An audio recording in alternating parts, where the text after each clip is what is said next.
அவர் 9வது வயதில் இருந்தபோது தம் அறையில் தெய்வ ஆராதனை செய்ய விரும்பினார்.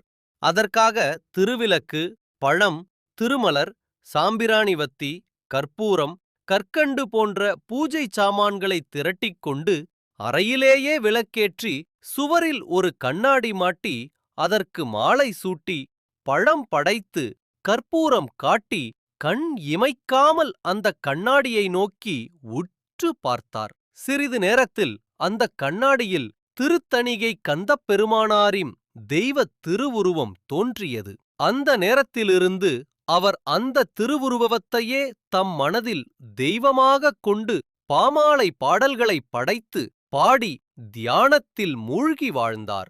அதன் பின்னர் அவருக்கு தணிகை பெருமானின் அருளால் சகல கலைகளும் தாமாகவே விளங்க ஆரம்பித்தன.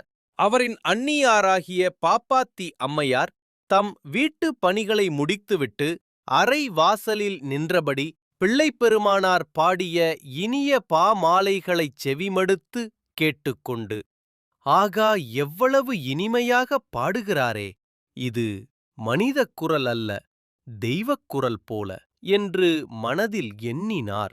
இந்த இடம் தமிழகத்தில் சென்னையில் உள்ள வீராசாமி தெருவில் 1826 முதல் 1858 வரை வள்ளலார் வாழ்ந்த வீடு இன்று வரை பராமரிக்கப்பட்டு சிறப்பாக உள்ளது.